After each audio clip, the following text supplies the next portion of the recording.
Right. Vishnu గారు చెప్పండి, ఏమిటికు చంద్రబాబు నాయుడు గారు సడన్గా వాయిస్ మార్చారు? మొన్న అంత కంగారు పడుతున్నట్లుగా కూడా ఎవరు తప్పట్లు కూడా కొట్టినట్టు నాకైతే అనిపించలేదు అసెంబ్లీలో ఆయన మాట్లాడినప్పుడు. ఏది ఎస్పెషల్లీ లడ్డూ అంశానికి సంబంధించి ఆయన హెరిటేజ్ మీద ఇష్యూ వచ్చినప్పుడు హెరిటేజ్కి లింక్ పెడతారా అని అన్నారు. సో ఓకే, ఎవరు పెట్టకూడదు నిజంగా కాకపోతే ఫుడ్ సేఫ్టీ వాళ్ళు ఇచ్చారు కాబట్టి దాంతో ఇబ్బంది వచ్చింది. రెండో వైపు ఇందాపూర్ది బయటపడింది. వాటితో అసలు సంబంధం లేదు, అసలు ఆ టెండర్లో ఎక్కడ అవినీతి జరగలేదు. 2014-19 మధ్య అలాగే ఇప్పుడు టెండర్లు ఇచ్చినటువంటి తీరు వీటన్నిటి మీద కూడా సిబిఐ ఎంక్వైరీ చేసుకోండి అని సవాల్ చేస్తుంటే ఆయనకి బాగుండేది కదా అనిపించింది. మీరేమంటారు? సవాళ్ళు ఏ రకంగా చేస్తారు సార్? ఎందుకంటే కూటమి పార్టీలని ఈయన ఇంటికి పిలిచి అందరినీ వరుసనే కూర్చోబెట్టినప్పుడే ఆ రంగులన్నీ మారిపోయినాయి, వాళ్ళ ఫేస్లో ఉన్న రంగులు. అంటే ఆ రోజే స్టార్ట్ అయిందనమాట. దేనికి స్టార్ట్ అయింది?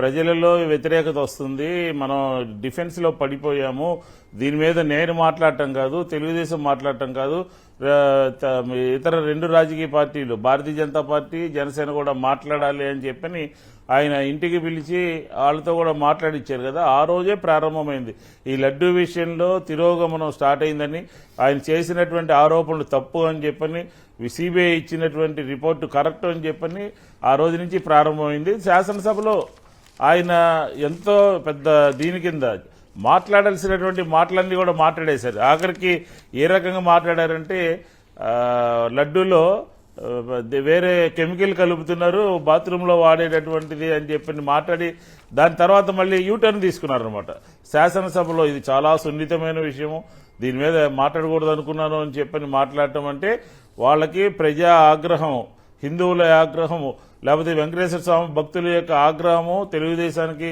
తగిలింది అని, మరింతగా తగులుతుందని చెప్పని అర్థమైంది. అర్థమైన తర్వాత ఆయన రకంగా మాట్లాడాడు.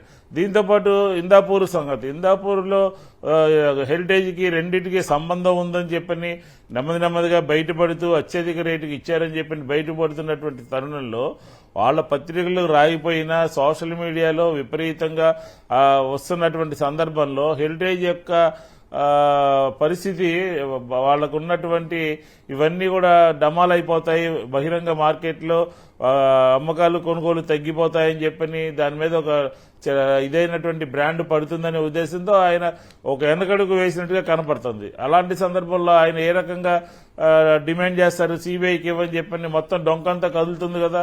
ఆల్రెడీ ఇప్పటికే ఆంధ్రప్రదేశ్లో సిబిఐ ఇచ్చినటువంటి ఒక స్పష్టమైనటువంటి జంతు కొవ్వు కలవలేదు అని చెప్పని ఒక స్పష్టమైనటువంటి వాస్తవాన్ని ప్రజల ముందు పెట్టినప్పుడు మళ్ళీ తిరిగి అదొక డిమాండ్ చేసినటువంటి సందర్భంలో మళ్ళీ ఒక వెనకడుగు వేయాల్సినటువంటి అవసరం ఉంటుంది. ప్రభుత్వం చంద్రబాబు నాయుడు గారి ప్రభుత్వం తప్పు చేసింది అని చెప్పని మళ్ళీ ప్రజలకి రుజువు చేయడానికి ఆయన ఎందుకు ముందుకు వస్తారు? కాబట్టి బుకాయించడం విష్ణు గారు ఆసక్తికరంగా ప్రతిపక్షాలు కూడా ఆ ఇష్యూలో అవును 2014-19 మధ్య ఎందుకు చేయించండి, అది కూడా సిబిఐ ఎంక్వైరీ అట్లాగే ఇప్పుడు జరిగిన దాన్ని కూడా చేయించండి అని ఎందుకు డిమాండ్ చేయట్లేదు?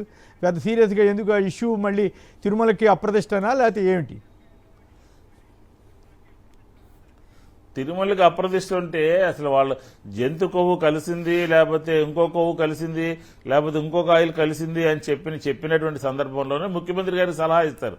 ఇది వెంకటేశ్వర స్వామికి సంబంధించిన ఇష్యూ, మీరు ఆధారాలతో సహా మాట్లాడినారు. అంతేగా అలా మాట్లాడకుండా ఈ రెండు పార్టీలు కూడా భారతీయ జనతా పార్టీ కానీ జనసేన కానీ పదే పదే చంద్రబాబు నాయుడు గారు మళ్ళీ మాట వల్లి వేస్తూ వచ్చారు నిన్న మొన్నటి దాకా కూడా. ఇప్పుడు మళ్ళీ తిరిగి ఆ రకమైనటువంటి డిమాండ్ చేస్తే వాళ్ళిద్దరు ముగ్గురు మధ్య ఉన్నటువంటి ఐక్యత దెబ్బతినిపోతుంది కదండి.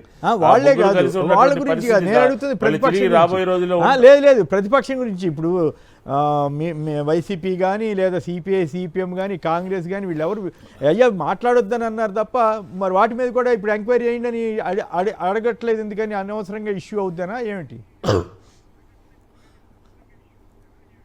అంటే అలాగా సార్, ఇప్పుడు వాళ్ళు తప్పు చేశారని చెప్పని ప్రతిపక్షంగా మనం కూడా తప్పు చేసేటటువంటి పరిస్థితి కాదు.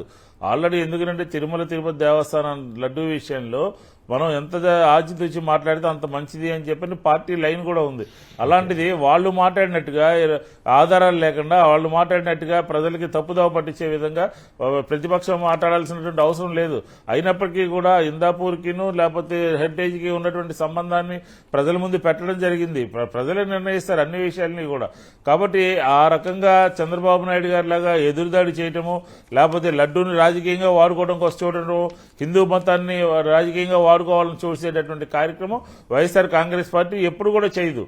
ఆధారాలతో సహా ఎందుకు అది కూడా కాకుండా సుప్రీంకోర్టు తలుపు తట్టాం కదా, ఖచ్చితంగా ఈ సిబిఐ ఎంక్వైరీ అంతా కూడా సుప్రీంకోర్టుకు వెళ్లాల్సిన అవసరం ఉంటుంది. సుప్రీంకోర్టే మళ్ళీ చెప్తుంది ఏం జరిగింది, ఆ రిపోర్ట్ అంతా కూడా అఫీషియల్ గా బయట పెట్టేటటువంటి టైం దగ్గర పడింది. Okay right. సూర్యచంద్రరావు గారు గుంటూరు నుంచి, నమస్కారం అండి, మాట్లాడండి సంక్షిప్తంగా. నమస్కారం సార్. ఈ లడ్డు వ్యవహారం తోటి బాగా దెబ్బతింది పవన్ కళ్యాణ్ సార్. ఎవరు బాగా?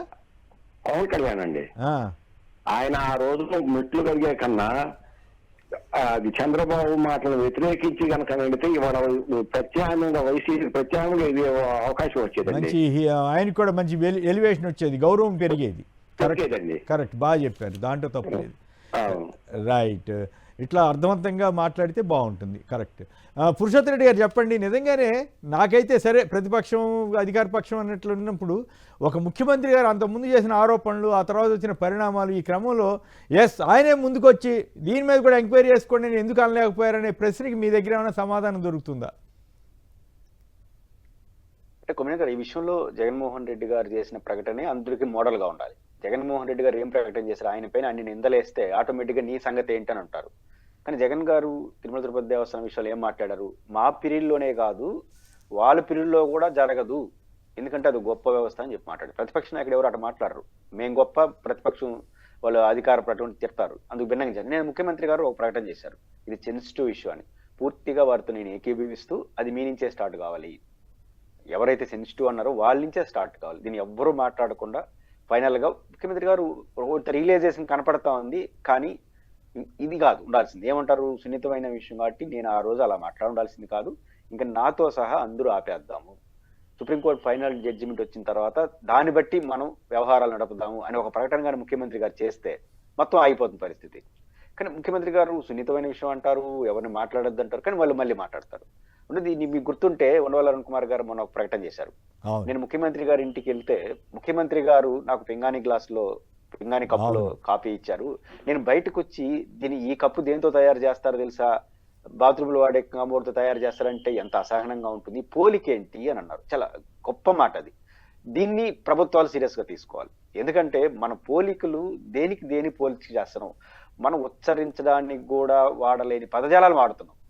ఇది మనం విశ్లేషణ అయిపోయింది సార్. ఆ దశ దాటొచ్చి సరే ఆయన అన్నారు. నా ప్రశ్న ఏమంటే హెరిటేజ్కి ఒక కంపెనీకి తిరుమల ఇష్యూ పక్కన పెడదాం, ఈ రెండుకి మధ్య సంబంధం ఉందనేది ఆరోపణ, కరెక్టా కాదా అనేది అది ధైర్యంగా చంద్రబాబు గారు కనుక 2014-19 మధ్య 278 రూపాయలకి ఇందాపూర్ ఇచ్చినా కూడా అది కల్తీ కాదు, నేను 300 రూపాయలకి తర్వాత ఇచ్చిన కంపెనీలు కల్తీ అని అన్నప్పటికి కూడా ఇది కల్తీ కాదనే ఉన్న ధైర్యంగా చెప్పగలిగారా? మరి అది కూడా కల్తీ అనే కదా మిగతా వాళ్ళు అడుగుతా ఉంది. అలాగే 658 రూపాయలకి నందినిని పక్కకు తప్పించి ఆ కుర్రాడు నాగార్జున వైసీపీ లీడర్ మొదటిసారిగా అతను అంతా డీటెయిల్డ్గా చెప్తే ఆశ్చర్యం వేసింది, ఇంత జరిగిందా అని. 658 రూపాయలు ఈ నందినిని తప్పించి ఇవ్వటం కరెక్టా కాదా? దీని మీద కావాలంటే విచారణ వేసుకోండి అని అడగాలి కదా అని నా ప్రశ్న. ఖచ్చితంగా వస్తుంది. ఎందుకంటే ఇప్పుడు టెండర్ పాలసీలో మార్పులు చేసిన తర్వాత ఆ టెండర్ పాలసీలు పలానా కంపెనీ కోసం మార్చారనేది నాగార్జున గారి ఆరోపణ. ఆ రోజు అంటే కిలోమీటర్స్ వరకు డెస్టినేషన్, కానీ చివరకు దానికోసం మార్చారు, దానివల్ల మార్చారని ఆరోపణ వచ్చింది. ఇవన్నీ ఎందుకు వస్తున్నాయి కొమ్మినేని గారు? ఇదే టెండర్ల పాలసీలో మార్పులు చేసి కోవిడ్ టైంలో కొన్ని మార్పులు చేసి దాని కెపాసిటీ వాటిలో మార్పులు చేసి మల్టిపుల్ కంపెనీలు వస్తే బెటర్ ప్రైజెస్ వస్తుందని ఆ రోజు అనిల్ కుమార్ సింఘాల్ గారు ఉన్నప్పుడు చేశారు. దాన్ని మీరు వివాదం చేసినప్పుడు ఇది ఎందుకు వివాదం కాదు? ఎందుకంటే మనం చేసిన ప్రయోగాలు, మనం చేసిన అసహజమైన పోలికలు ఇప్పుడు మనం దిట్టుకుంటున్నాయి. ఆయన చెప్పిన మాట హెరిటేజ్ కి దానికి ఏం సంబంధం అంటే సంబంధం లేదు, బట్ మీరు పోలికలు ఎట్ట చేసినారు గతంలో, ఆ పోలికలు పరిస్థితి మీకు దురుచుకుంటున్నాయి. రెండోది, ఏ కంపెనీ అయినా హెరిటేజ్ అయినా ఇంకోటైనా కొమ్మినేని గారు, వ్యాపార సంబంధాలు అందరితో ఉంటాయి, కానీ మీరు అట్లా చూసారా గతంలో? దేనికి సంబంధం లేని లింకులు అంతా పెట్టడం వల్ల ఆ లింకులని ఇప్పుడు మీకు తగులుకున్నాయి. ఇప్పుడు మళ్ళీ బాధపడితే లాభం ఉంది. కాబట్టి ఫస్ట్ మీరు అసహజమైన లింకులు కానీ విత్డ్రా చేసుకొని ఆ పదజాలను ఉపసంహరించుకుంటే ఇవన్నీ కౌలికి వస్తాయి. అవి రాకుండా మీరు అట్లని కాదండి కానీ నిజానికి ఇదే కనుక ఉమ్మడి రాష్ట్రంలో ఏంటి ఇది పెద్ద ఇష్యూ అయిండేది. చాలామంది దీని మీద ఇది స్కామ్ కదా అని ఆరోపణ చేసి విచారణకి డిమాండ్ చేసి ఉండేవాళ్ళు. సరే ఇక్కడ తిరుమల అనే ఇష్యూ కూడా ఉండబట్టి ఇట్లా చేస్తున్నారు. ఇంకో పాయింట్ అన్నారు ఆయన, హెరిటేజ్ మీద ఫ్యాక్షన్ దృష్టితోటి ఇట్లా చేస్తున్నారని. మరి ఫ్యాక్షన్ దృష్టి అయితే తెల్లారు లెగిస్తే సాక్షి మీద కేసులు పెట్టి వేధిస్తే, అలాగే భారతీయ సిమెంట్స్ లీజుల మీద కూడా ఎక్కడెక్కడో పీకి, అది కదా ఫ్యాక్షన్ మనస్తత్వం. ఇక్కడేమో డైరెక్ట్గా ఓపెన్గా కనపడతా ఉంది. ఎక్కడ హెరిటేజ్ ఇందాపూర్ లింక్ అనేది ఇష్యూ ఓపెనింగ్ కనపడుతుంది. ఇక్కడ ఏమీ లేకపోయినా కూడా పని కట్టుకుని ఆయన మరి వేధిస్తున్నారు కదా, అది ఫ్యాక్షనిజం కింద రాదా? ఫ్యాక్షన్ అనేది ఒక ముఠా తత్వంతో అనేది అంటూ వాడేస్తున్నారు. జగన్మోహన్ రెడ్డి గారు రాయలసీమ, ఆయన మర్చిపోతున్నాడు నేను కూడా రాయలసీమ. ఫ్యాక్షన్ అనే పేరు పెట్టి ఏది పడితే ఇప్పుడు భారతీయ సిమెంట్ ఉంది, అసలు దాని ఇంటర్నేషనల్ కంపెనీ 52% టేక్ ఓవర్ మారిపోయింది, ఓనర్షిప్ వేరు. అవును, లింక్ కూడా లేదు అసలు, అది కూడా తెలియకుండా మాట్లాడేస్తున్నారు. అంటే నేనేమంటానంటే నిందలు వేయడానికి కోసం ఏ పోలికలైనా మీరు చేసినప్పుడు రేపు మిమ్మల్ని కూడా అట్లా పోల్చకుండా ఎట్టుంటారు అనేది ఇది ఒక ఉదాహరణ. ఇప్పటికైనా విత్డ్రాగాండి. రైట్ ఇప్పుడు జగన్ గారు ప్రతిపక్షం నుండి మేం కరెక్ట్ మీరు తప్పు అని అనట్లేదే. ఈ విషయంలో మేము కరెక్టే మీరు కరెక్టే, అక్కడ చేయడానికి లేదని చెప్పారు. అంతకన్నా మించిన ప్రతిపక్షానికి మీకు ఎక్కడ దొరుకుతాడు? దాన్ని వదిలేసి నిందలేస్తే మీరు ఇప్పుడు దాన్ని అనుభవిస్తున్నారు. ఇప్పుడు రిలీజ్ అయినా నేను అంటుంది ఏంటంటే జరిగిపోయింది, నేను గమ్ముంటాను, నేను అట్లా మాట్లాడాల్సింది కాదు, మీరు గమ్మునని ఒక మాట అనండి ముందాగా ఉంటుంది. అది అనుకున్నా నేను గమ్మునని చెప్పితే మళ్ళీ మాట్లాడతారు తెల్లారితో నుంచి. అది ఒక యాంగిల్. కానీ రెండో యాంగిల్ చూసినప్పుడు ఖచ్చితంగా నా అభిప్రాయం అయితే 2014-19 మధ్య నిజంగా ఎంత తక్కువ ధరకి ఎట్లా ఇచ్చారు ఏమిటనే దాని మీద కూడా దర్యాప్తు జరపాలా. అట్లాగే ఇప్పుడు 658 రూపాయలు నందినిని తప్పించి ఎట్లా ఇచ్చారనే దాని మీద దర్యాప్తు జరపాల్సిన అవసరం ఉంది. చంద్రబాబు నాయుడు గారు ధైర్యంగా సవాల్ చేస్తుంటే నేను అభినందించి ఉండేవాడిని. కానీ వారికి ఆ డిమాండ్ చేసి అర్హతుంది. జగన్ గారు మేము ఎందుకు చేయమంటే అది కాదు కాబట్టి, దాని వివాదం చేయదలుచుకోలేదు కాబట్టి, ఆయన చేయదలుచుకున్నాడు కాబట్టి చేయాలి ఆయన, ఎందుకంటే ఆయన నమ్ముతున్నాడు కాబట్టి చేయాలి మనకి. రైట్. ఇక